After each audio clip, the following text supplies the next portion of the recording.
მისათა და ძისათა და სულისაწმინდისათა ჩვენთან არს ღმერთი. საწავდნენ ადამიანები. იზია. როგორც ყოველთვის ხდება. უფალმა დაგლოცოთ, ღმერთმა მოგცეთ მშვიდობა. მე მინდა დღეს ორივე სიტყვა თქვა სახარებასთან დაკავშირებით, რომ მაცხვარი გვესაუბრება ჩვენ იმ მოციქულების გამორჩევაზე სახარებაში ვისმენთ, რომ მან გამოირჩია ანდრია და ძმა იმისი პეტრე, შემდგომად იოანეს და იაკობი ზებედეს ძეები. მინდა გითხრათ, რომ იაკობი და ანდრია პირველწოდებული პირველად იყვნენ იოანე ნათლისმცემლის მოწაფეები. შემდგომად ხდებიან მაცხურის, იმიტომ რომ იოანეც მაგრამ საქმე რა შეიცით, უბრალოდ მე ყველაზე მეტად საით მინდა წავიყვანო ჩვენი საუბარი და ქადაგება, რომ ჩვენ საქართველოს მართლმადიდებელი ეკლესია ავტოკეფალური არის ანდრია პირველწოდებულის საყდარზე მდგომი.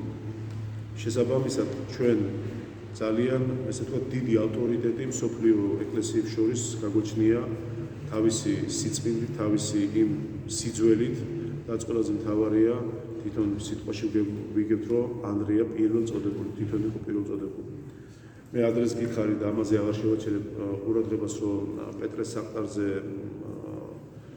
ვიზიან და ზოგადად ვინც მოაქცია და ჩვენ ანდრია პირველწოდებულის ესე ვთქვათ მარჯვენა გვიცავს, მაგრამ თავარი რა არის, რომ მე სახარებას მოსდევს ის 9 ნეტარება, რაშიც მაცხოვარი ჩვენ გვეუნეტარებდნენ ლახაკნი დევნულის, მაგრამ ასე შემდეგ და ასე შემდეგ.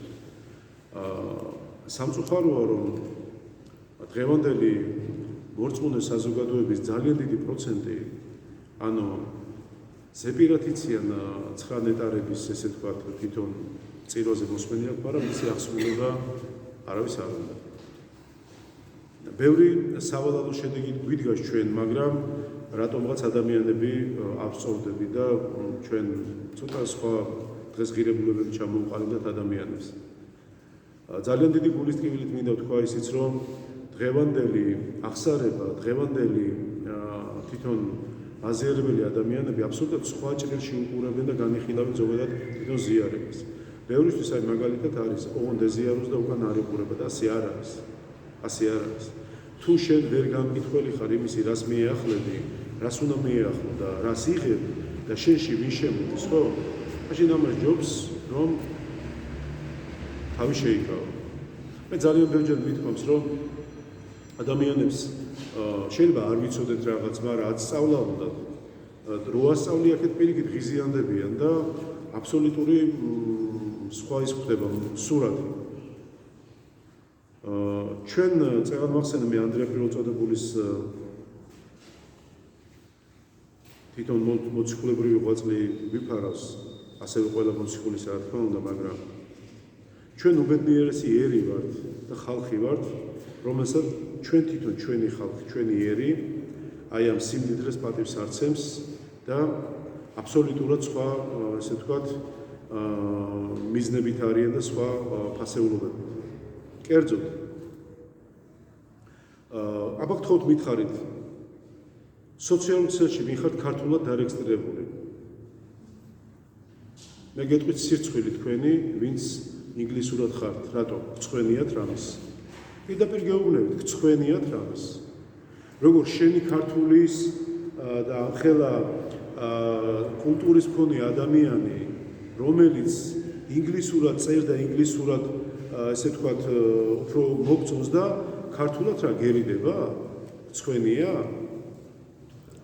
ბატონო? უთხრდებათ. იცით რატომ არის ეს პრობლემა ჩვენს ქვეყანაში და ზოგადად ჩვენს ხალხში? ჩვენ არ ვიცით ჩვენი ქვეყნის ისტორია. ჩვენ მივტირით სხვა ქვეყნების კულტურებს და ასე შემდეგ და საკუთარი ვერ გაგვიცნია. ადამიანები მოგტირიან ჩვენ რა გაგებით, იცით რომ 3 დამწერლობა გვაქვს, საოცარია ქართული ენა. არ მინდა ახლა ისე გამიგო თქვენ, მაგრამ ჩემთვის ძალიან მტკივნეულია, ფაქტობრივად მომაკვდინებელია, როცა ვუყურებ ადამიანებს და ქართულის გარდა ყველაფერი რო გამოსდით. ხშირად არის, როცა ადამიანები 24 საათი არიან მობილიზებულები, არავითარ შემთხვევაში არ გადაიტანოთ პოლიტიკურ ჭრილში. მე აქ პოლიტიკაზე არასდროს არ ვსაუბრობ ამბიონიდან. მე ვსაუბრობ იმაზე, რაც ჩვენ დედა ეკლესიაში სიტყვით გვაწუხებს და რაც მრევლში უნდა იყოს. 24 საათი რა მოხდა ცუდი ქვეყანაში. მე კითხვა მაქვს ასეთ კარგი არაფერი ხდება? ანუ ესე როგორ უნდა გძულდეს შენი ქვეყანა და შენი ხალხი, რომ მუდმივად აპელირებდე ცუდით და კარგს არ ხედავდე, ხო? ესევე ადამიანებში მე არ მაქვს ლაპარაკი, წეღანს ვთქვი, მე ხაზგასმით გთხოვეთ, რომ ამ ჭრილში არა. ჩემთვის უინტერესო სფეროა ეგ ძალიან. ამიტომ გეუბნებით მე თქვენ, რატომ არის ყველაფერი ინგლისურად, ესე უცხო ენაზე, აი ესე შერწყმული და შეთვისებული და ქართული მივიწყებული. სუპერმარკეტი, ავიღოთ, ხო, რატომ არის სუპერმარკეტი? აი რატომ? რატომ? ქართულად არ შეიძლება დაეწეროს? ყველაფერს აწერია ინგლისურად და ვერ ქართულად და ვერ ხვდები რატომ? ანუ ნახეთ, დავიჯერო თითოეული ჩვენთაგანი სუფრასთან არის მარტო მამულიშვილი და უყვარს ქვეყანაც, პატრიარქიც და ზოგადად ანუ ყველაფერი ქართული და როგორც კი თავში გამოფხიზდება ევროპელია? დაიმახსოვრეთ ერთი რაღაც, რომ თუ შენი არ გიყვარს და არ გაუფრთხილდები, დამიჯერეთ სხვა საერთოდ არ აინტერესებს შენ ვინ ხარ, საიდან მოგიხდი. იმიტომ რომ ესე არ აინტერესებს ეს ქვეყნები, იმ ქვეყნებს რომელსაც შეუძლია ჩაყლაპო. გესმით? მათ მხოლოდ ერთი ინტერესია გავლენა და მხოლოდ გავლენა ამ ქვეყნებზე. თქვენი აზრით ძალიან მაინტერესებს. ჩვენ არა ვართ ესე მოდი ვთქვათ, ჩვენ შეცდომით ვამბობთ, რომ ჩვენ ვართ პატარა ერი. გაასწორეთ. ჩვენ ვართ მცირე რიცხოვანი ერი. პატარა ერი არა ვართ. ჩვენ უდიდესი და უნიკალური ერი ვართ. თავის თუ გადახედავთ საქართველოს ისტორიას და შემდეგ უკვე საქართველოს ეკლესიის ისტორიას დარწმუნებთ, რომ მსოფლიოს ხალხებში მსგავსი გენეტიკა არ არსებობს, რაც არის ქართული. გესმით? ამას კითხვა უნდა. ესე არ მოდის არაფერი და თავში არ იყება თავისი ტვერის გარდა. ამიტომ გეუბნებით, რომ რაღაცა გვერდზე გადადეთ და ქართულს დაუთმეთ. დაიწყეთ რაღაცა თქვენი ქვეყნის ძიება, ანუ აღმოაჩინეთ თქვენი ქვეყანა, თქვენ როგორ ცხოვრობთ, იცი? და მეც მათ შორის. ჩვენ ცხოვრობთ, ვიშოვოთ, რა ვჭამოთ, რა ვსვათ, ხვალე რა იქნება, ჩვენი ქვეყანა თვითონ ბოლომდე არ ვიცით როგორია. ხალხი ჩამოდის. ათვისებულია, რასაც ქვია, ნახულობენ და რა ვიცი, იმდენ კუთხეში არიან ნამყოფი და ჩვენ, არა, ეს არ გვინდა ჩვენ. იცით რა, ახლა ისე არ გამიგოთ, რომ ამაზე საქადაგებელი თემა დაილია, არა, ბევრია, მაგრამ იმიტომ იყო ავიღეს თემა, რომ ანდრეპლო წოდებული იყო ნახსენები, იმიტომ რომ ის, როგორც გითხარით, ხო, ჩვენ ქვეყანაში მოდის საქადაგებლად. რა იყო მაშინ ჩვენი ქვეყანა? კერთაყვანისმცემელი, ხო? მე ხშირად მithქვას თქვენთვის, აი, მარტვილი მაგალითად, ჭარი დღესაც იმ მარტვილის მონასტერი როა იმ ჭაში, შვილებს ირამდნენ. ანუ კერთაყვანისმცემელი იყო. ისიც კი არ ნათქვამი, რომ ანდრეპლო წოდებული რო შემოვიდა საქართველოს თითი მოჭამეს, ხო, შეიძლება თქვენ თითი არ, მაგრამ უკბიდეს. ანუ კანიბალიზმიც კი იყო. გესმით? რა შევით უბრუნდებით იმ წყობას, თუ როგორაა ჩვენი საქმე. ვჭამთ ყველას, ვინც კი ჩვენ აზრზე არ არის, ანუ განსხვავებულას თურმე არა აქვს, ესე იგი, მნიშვნელობა. არ მიყვარს ის ადამიანი, თუ კი პოლიტიკურად ანგაჟირებული ან სხვა პოლიტიკას, ანუ საშინელება გვჭირს ხალხო. გესმით? ეს არის უსიყვარულობის დიდი ბოდიში, მაგრამ ძალიან დიდი უკითხაობის და გაუნათლებლობის ბრალი, რაც ჩვენ ქვეყანაში ხდება. გააჩერეთ ნებისმიერი ახალგაზრდა და კითხეთ თქვენი ქვეყნის ისტორიიდან თუნდაც ფრაგმენტი, თუ გიპასუხებენ, ვერ გიპასუხებენ. აბა კითხეთ ამერიკაზე, ყველაფერს გეტყვიან. აბა კითხე ამერიკას, ვინ ხარ, იცის საერთოდ რუკის რომელ ნაწილში ხარ? არ იცის და შენ რატო გაინტერესებს? არა, ინტერესის დონეზე შეიძლება რაღაც გქონდეს, მაგრამ ესი არა, რომ ავადმყოფურად შეყვარებული იყო. შენი ქვეყანა უნდა გიყვარდეს. და გადახედეთ ჩვენ წინაპრებს. გადახედეთ საქართველოს ისტორიას, მე ტყუილა არ გეუბნებით ხალხო. ჩვენ მცირე რიცხოვანი ერი ვართ, მაგრამ ჩვენ ყოვლადწლინა ღვთისმშობლის წინხვედრი ვართ. მის გარეშე, მისი მფარველობის გარეშე ჩვენ არც ვიარსებებდით. არ იარსებებდა არაფერი ქართული, მაგრამ წარმოგიდგენიათ რომის იმპერია, რომელიც აზანზარებდა და აბსოლუტურად რამის ნახევარი მსოფლიო ეჭირა, თუ მეტი არა, აღიგავა მით საგანპირისა. და დგას საქართველო თავისი დიდებით, თავისი კულტურით, თავისი ენით, თავის დამწერლობით, სხვისი არაფერი გქაბა დაუკვირდით, ჩვენია ყველაფერი. და როგორ გონიათ ის თქვენი და ჩემი წინაპრები, რომლებიც ესე სათუთად უთხრდებოდნენ. ასე იყო მათთვის, ოღონდ რაღაც გამოვიმუშავდა, აგინონ საქართველოს არაუშავრა. ოღონდ რაღაცა ფული ქონდეს და არაუშავრა გადაუარონ. არ არის ესე, ყველა ესეთი ჩემთვის მოღალატეა და უპატიებელია. უპატიებელი ცოდა, რომელიც არ ეპატიება ადამიანს, არც აქ და არც ღვთის წინაშე. იმიტომ არის, რომ თუ შენი არ გიყვარს, ვერ გიყვარება, ნუ იტყვი ყვილა, რომ რამე გიყვარს შენ. არ შეიძლება. აი ელემენტარულად გეტყვით მაგალითად, ხო? ჩამოდის იტალიელი, რა გინდა ღვინით უნდა გააკვიროთ იტალიელი? იტალიელს ღვინო აქვთ, როგორც ფრანგებს აქვთ ღვინო.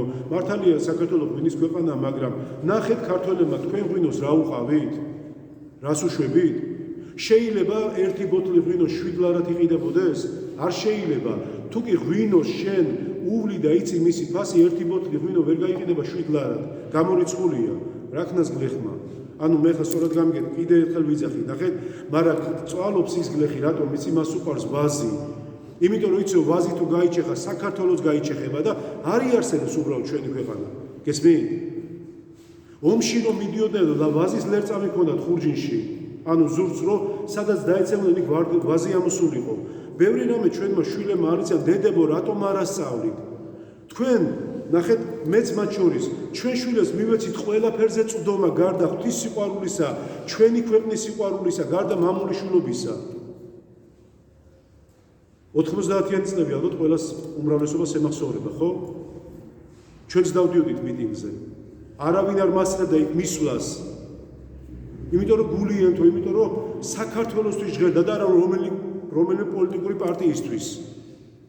და ჩვენ საქმეს ვაკეთებდით იქ, ვისაც გახსოვთ ირმა, შენც იყავი იქ, მე არ მახსოვს, მაგრამ იქ იყავ, ვიცი.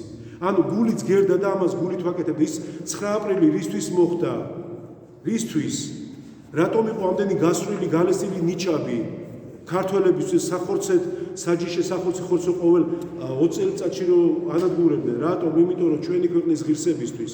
და ღირსება ისეთი რამეა, ვერ იყიდით, არ გამოვა. შეიძლება თავი მოაჩვენოთ, მაგრამ უღირსი იქნება ესეთი ადამიანი აქაც და იქაც, იმიტომ რომ ღირსება არ იყიდება არც ერთ ფულზე და ვალუტაზე.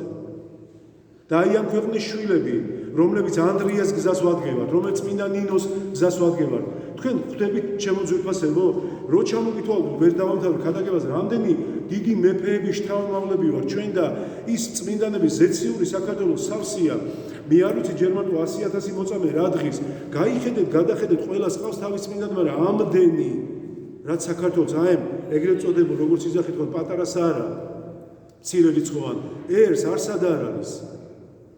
და როგორ გონია, ესე გადარჩა ჩვენი ქვეყანა ჯიბებში ხელჩაწყობილი და რაც მოხდება და არ მაინტერესებს არა. ყველა თავის წვლილს დებდა ქვეყნის ამხსენებლობაში. ყველა ნებისმიერი მეფეს თავისი წილი ჰქონდა და მეფე უპირატესი იყო როგორც ყოველთვის ეკლესიის თუნდაც წინამძღვარნი არიან თუ ეპისკოპოსნი არიან, რომ ყველა ჩათვალეთო გემის კაპიტნები ვითავართ. ბოლოს ჩვენ ტოვებთ. იმიტომ რომ ყველა დაიფანტებით, ყველა წახვალთ, ყველა თქვენ საქმეს მოხდა და ჩვენ რჩებით და ყველა თუ რამე ესეთი თქვა ნაგავია ჩვენ ვცლით ამ ყველაფერს აქე და იქით. ერთხელ მაინც გიფიქრიეთ იმაზე, რომ დედა ეკლესიაში როცა მოდიხარ თქვენ მოვალეობას ნუ მოიხდით, ძალიან დიდ სოდას ჩადიხარ, თუ გონიათ რომ მოხვალ, შენი საქმე აქ არაფერი არ არის, დადგები, აღსარებას ჩააბე წახვალ. არ არის ესე. შენი პირდაპირი მოვალეობა თუნდაც ის რომ რა არის ეკლესია სიტყვასით ერთობაა, ერთობით უნდა იყოთ ყველა.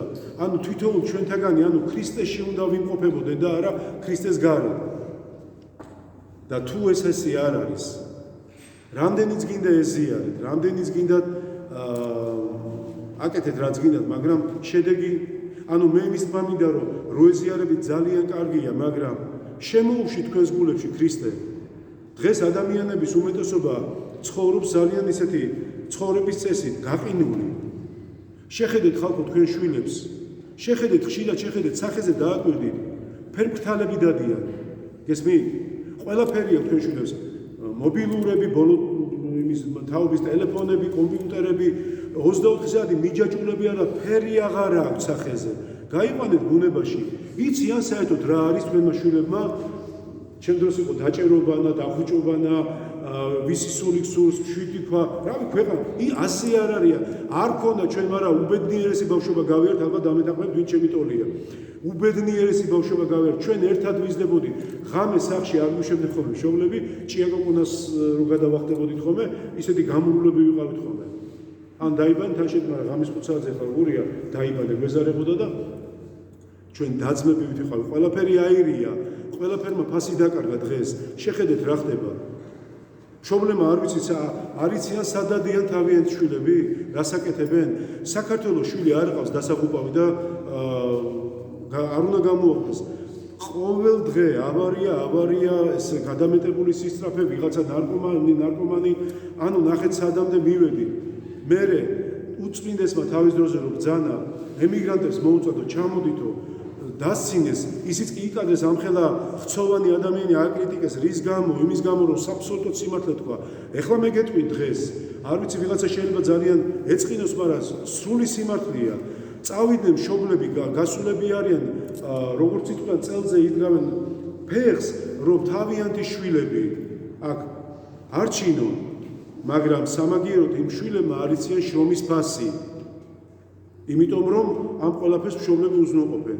ამიტომ ნახეთ, დღეს მე პირველი არ არის, ვინც ვამბობ ამას.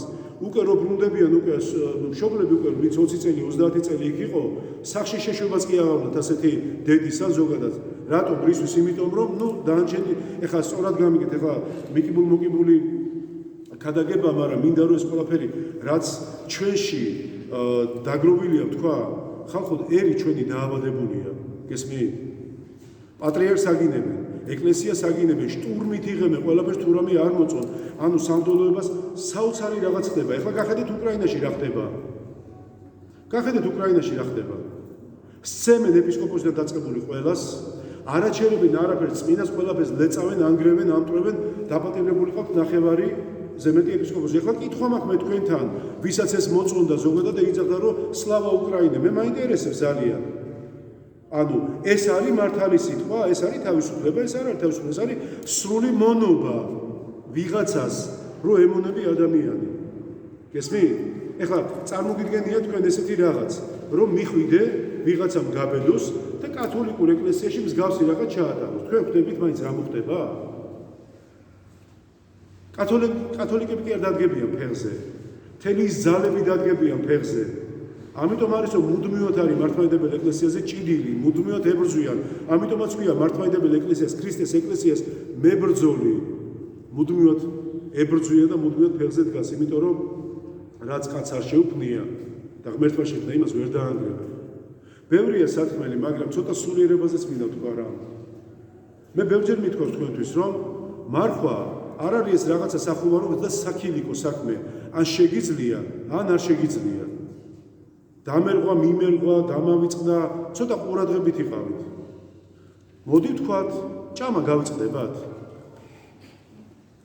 დაბადების დღეზე წასვლა, ან ქორწილში წასვლა გავიწყდებათ? არა. რაც კარგია, ქალბატონებო შოპინგზე წასვლა გავიწყდებათ, თუ ფული მოგცა?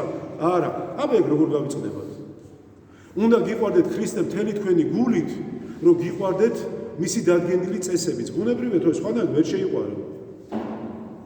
ეხლა მაგალითად ადამიანს რო ყავს ქმარი და ეს ქმარი მისთვის ესე ვთქვათ პირობითად პირველი ცოლი ყავდა და მეორე და იმასაც შვილი ყავს. როგორც თავი შვილი უყვარს, ის ეყვარება, ის გერია თუ მომყოლი თუ როგორც ქვია, არ ეყვარება, ხო? ამიტომ თუ არ გიყვარს შენ ქრისტე, ბუნებრივია არ გეყვარება და მე რატომ გიკვირთ რომ ლოცვებში გონება მეფანტება? რატომ გეფანტებათ ნეტა? გოიგივით რომ დაფინოს თქვენი სული. რატომ? იმიტომ რომ არ ხარ თქვენ ქრისტეში. ქრისტე გეძახი და აი გელოდებათ, მაგრამ არის არ უჯერე. მერე მოდის წყენა, მერე მოდის რომ ამაომი არ შემიძლია. ანუ ნახეთ, ადამიანს შეუძლია ღამე გაათენოს. ხო ესეა? ადამიანს შეუძლია აბსოლუტურად, ანუ ადამიანს ბევრი შესაძლებლობები, მაგრამ როგორც კი მიდგება სულიერ საკითხებზე, მაშინ არ შეუძლია. რატომაც არ შეუძლია? შეგიძლიათ მითხრათ ამას რა ქვია? მე კი ვიცი რა ქვია, მაგრამ თქვენ თუ გაქვთ სახე და შერჩეული. ბრძოლები. არა, ბრძოლა არ არის, ბრძოლა მუდმივად იყო. კი. საშინელი სიზარმაცე. სიზარმაცე, რომელიც ადამიანს შიგნიდან ჭამს. ლოცვა. ბევრჯერ გვისაუბრია ჩვენ ლოცვის შესახებ. აი მოდი დადგება ვიღაც და შეიძლება მთელი 2 საათი ილოცოს, არავინ არ თქვას რომ ყველა ლოცვობს, ყველა ლოცვა შესმენელია ღვთის წინაშე. მაგრამ არიან ადამიანები, რომლებიც ლოცვის დროს მუდმივად აწუხებენ უფალს. სულ ითხოვენ. თხოვნის რეჟიმში არიან. მაგრამ სამაგიეროდ არასდროს არ ეუბნიან რომ უფალო, მადლობა იმისთვის, რაც მაქვს. ცოტაა, მადლობა, ბევრია, ამაზეც მადლობა, მაგრამ რატომაც ეს ბევრი, როცა არის, აღარ გვახსენდება მე მოყვასი, გაჭირვებული ის, სადაც გვერდზე ჯიბეში გადავაიკითხე, სადაც ბანკში შევა და ასე შემდეგ. არავის ჯიბეში არ ვიყურებით ჩვენ უბრალოდ ჩვენ სწავლების დონეზე გასავლთ. ჩემო ძვირფასებო, მოდი ესე გავაკეთოთ. კეისას მივცეთ კეისრისა და ღმერთს კიდე ღვთისა, ხო? აქ ადამიანი, ნახეთ, ბევრი ისე გარდაიცვალა ადამიანი უდიდგან დღემდე, რომ როგორც იყვნენ ქართველები ოხრა დარჩა ყველაფერი. ზოგს მიწაში დამარხული ქოთანში ფულები, ზოგს კიდე ბანკში და ასე შემდეგ. ან გასესხებული და შერჩა ვიღაცას.